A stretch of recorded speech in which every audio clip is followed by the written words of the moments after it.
Hello everyone, my name is Nicholas Bernardi. I'm the lead audio designer here at Ubisoft San Francisco, and today I'm going to be going through kind of a more detailed presentation of session mode, take you through all the nook and crannies, because I know people really like it and they have a lot of questions about it. So, starting off, a lot of people said, I don't know how to complete the missions. I've had trouble completing the missions. Well, make sure that you follow the information on the right side of the screen and go to where the Rocksmith picks are.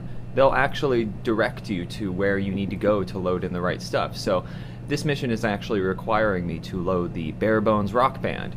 So you can go to load preset and you see that there it is. It's in basic and Bare Bones Rock. Awesome. So now let's talk about kind of customizing your band, because everybody can load presets, but I want you guys to be able to really get into the nitty-gritty of changing all the details of this. So you can actually go select instruments and change the volume and the pan of them, and this really makes a difference. Like if you put in 4 instruments, something I really like to do is grab piano and pan that all the way to the left, and then grab a different instrument, something like, let's grab the mandolin, I like that one, and actually pan that all the way to the right. Simple production techniques like this really make a difference and really bring out the space of the band. So the next thing from there, let's focus on scale.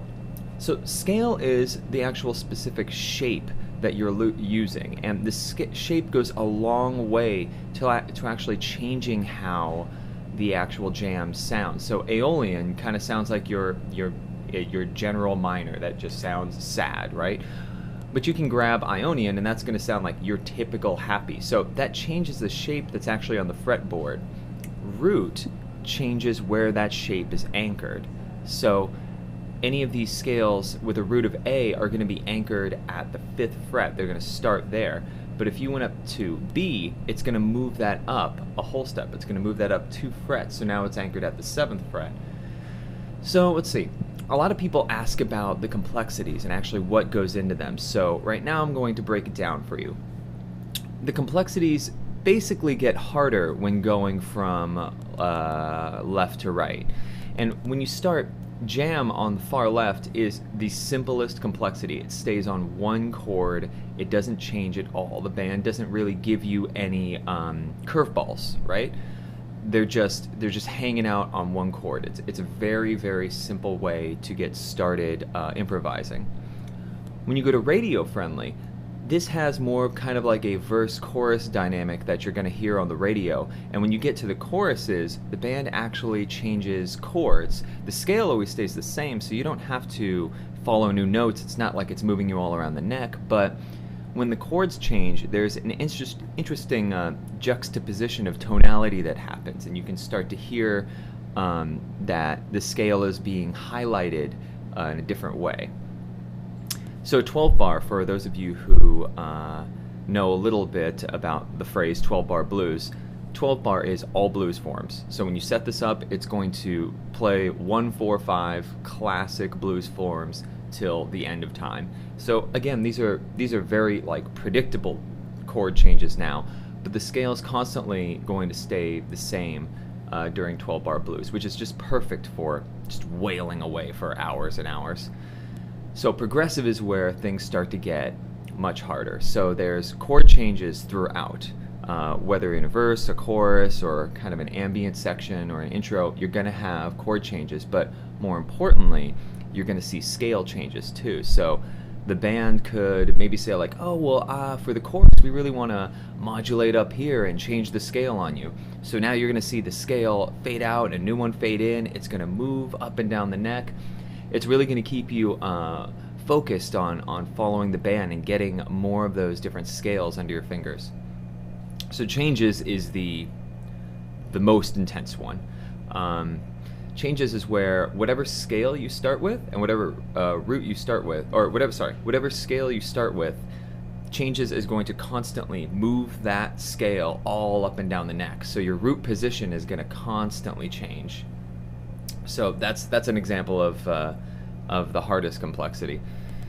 So next, something that people ask about a lot are groove. So we have a couple different grooves. If anybody out there knows anything about drums, drummers are not robots. They don't play perfectly on the divisions, and really you don't want them to.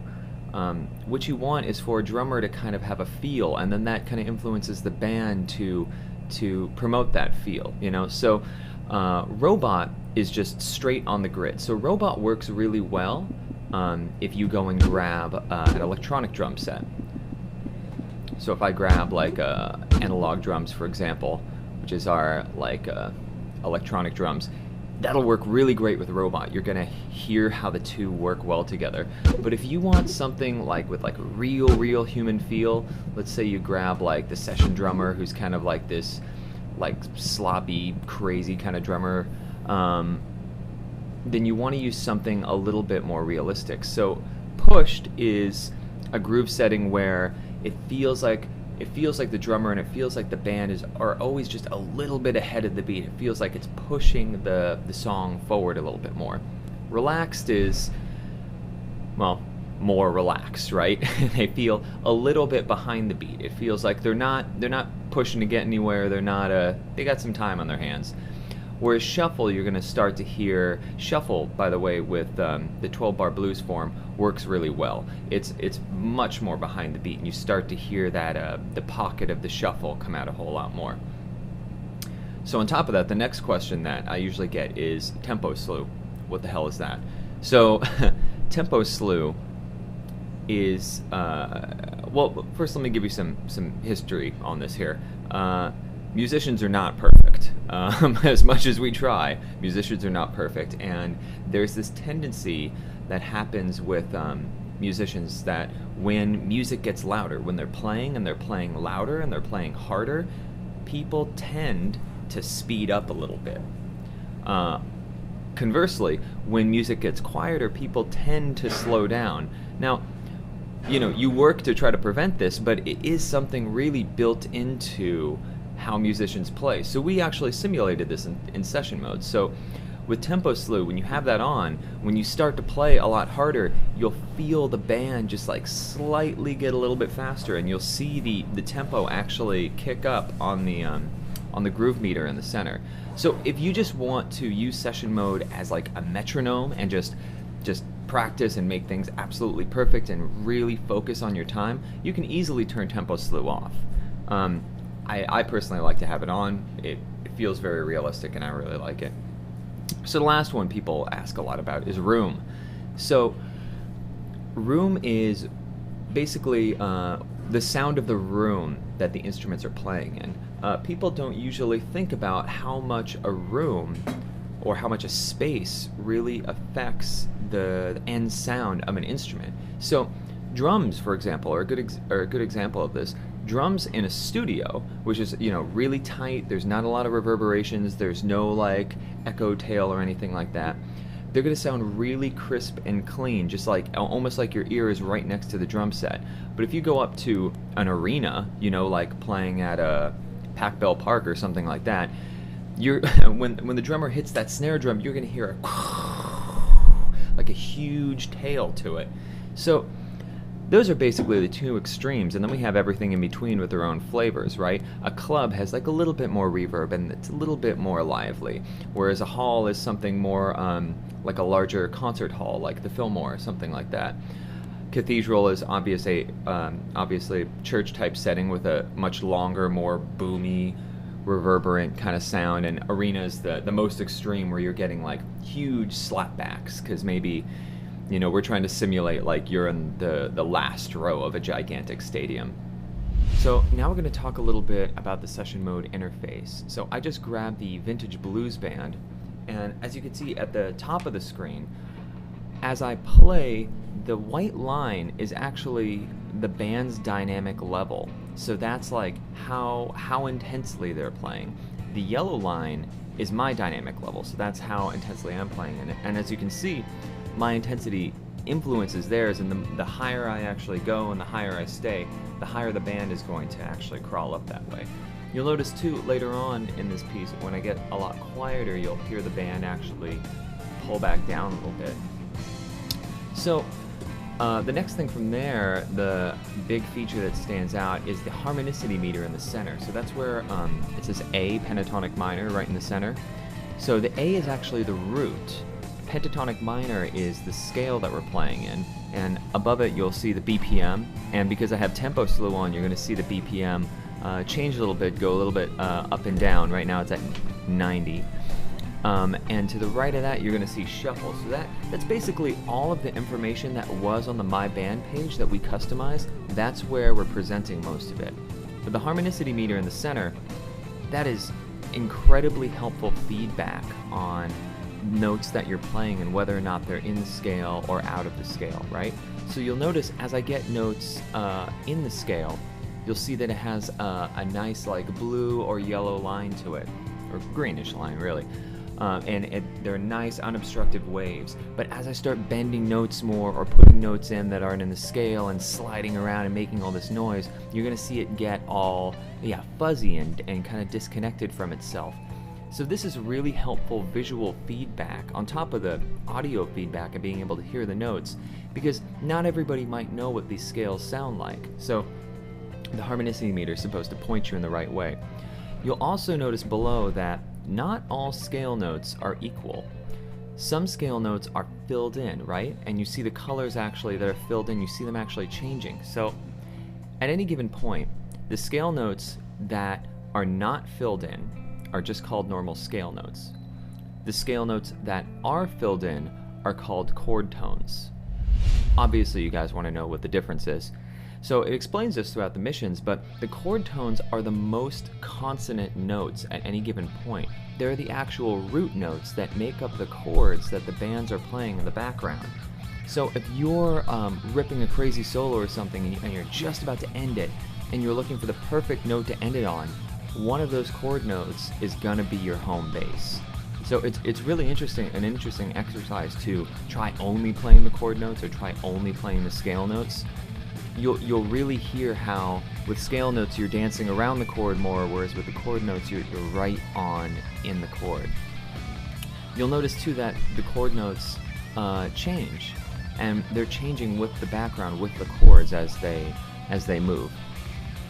So something else you might have noticed, this time I grabbed a different band. I grabbed a metal band that was set to progressive, so it's actually moving around the neck and changing scales on you. You can see right there that it just moved down the neck to go, and it changed it to A harmonic minor.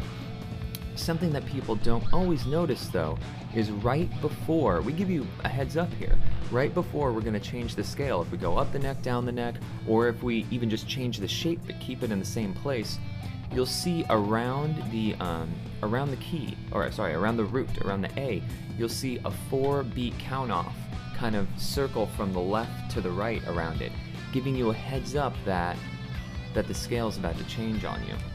Another feature that people don't often realize about session mode is you can actually move up and down the neck to see other positions of the scale. So right here I chose A pentatonic minor, but A pentatonic minor isn't just locked to this one position. This shape right there is, but if you actually zoom out, you can see that all of those notes are scale notes or chord tones. All of those are available to play. But the way that guitar players actually memorize scales, they focus on individual chunks first. So the way I learned, I focused on just this shape of the pentatonic minor, and then just that one, and then just that one, and then eventually you learn how they all connect. Because the thing is, this pattern will constantly repeat all the way up and down the neck, and you notice I just moved all the way up to 17. You see how that shape there is exactly the same as this shape here? So that's kind of a big breakthrough moment to have, and we're happy to be able to put the features in session mode to be able to see that.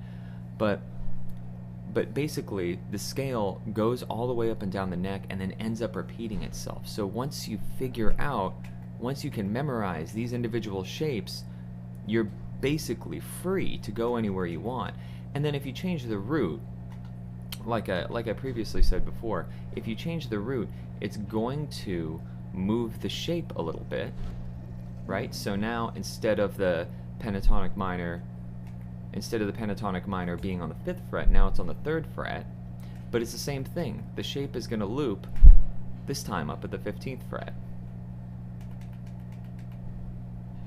So when you select a preset, session mode drops in a tone that works well with that preset, but remember too, you have all of your custom tones at your disposal, so you can actually go equip your custom tones and use those in session mode too.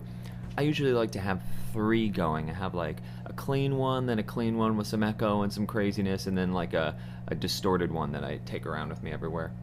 So the last thing I want to say is calibration is super important.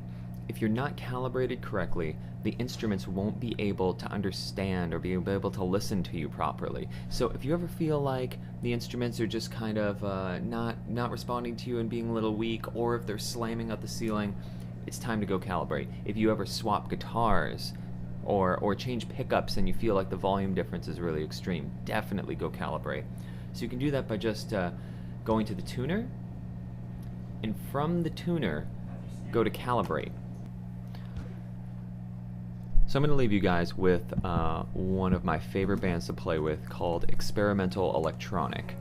So one of the reasons why I like it so much is you can really explore the dynamic levels in there. A lot of people play session mode and they kind of get stuck in one dynamic or not, and they don't really traverse the whole range that the bands can go through. I highly recommend doing that because there's so many different intricate little nuances that we put at every dynamic level. It's really fun to explore all of them.